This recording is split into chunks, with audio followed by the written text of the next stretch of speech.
Je ne m'entends plus penser. 2020, Melbourne. Une graphiste de 34 ans se réveille après une migraine banale. Son esprit est devenu muet. Pas de voix intérieure, pas de dialogue silencieux. Rien, comme si quelqu'un avait coupé le son de sa propre conscience. Elle n'est pas seule. 17 cas identifiés entre 2020 et 2025. Tous après un traumatisme mineur, migraine, coup du lapin, anesthésie légère. Leur point commun, l'aphasie verbale interne ou perte de la parole intérieure. Leur cerveau fonctionne, il résonne. Mais plus de petites voix qui commentent, qui anticipent, qui murmurent. Attention avant de traverser. Leur esprit est devenu une pièce vide où ils sont prisonniers sans gardien.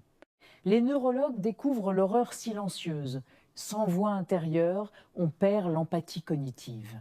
Pas l'empathie émotionnelle, non. Ils pleurent toujours devant un film triste, mais ils ne peuvent plus simuler mentalement ce que ressent l'autre. C'est comme essayer de lire un livre dans une langue qu'on ne connaît pas.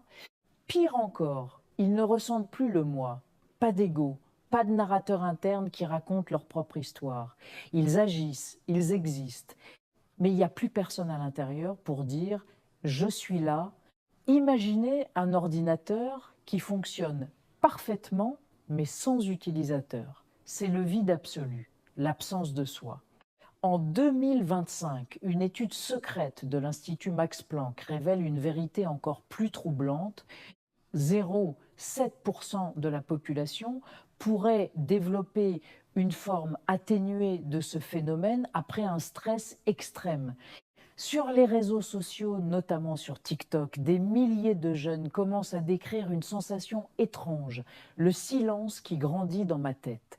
Ce n'est plus une simple curiosité médicale, c'est une fissure qui s'ouvre dans le socle même de l'expérience humaine.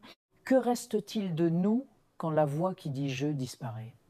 Pour l'instant, aucune science ne sait répondre à cette question vertigineuse. Nous croyons que le pire cauchemar est d'entendre des voix. Le vrai cauchemar, c'est de réaliser qu'il n'y en a jamais eu qu'une et qu'elle vient de se taire pour toujours.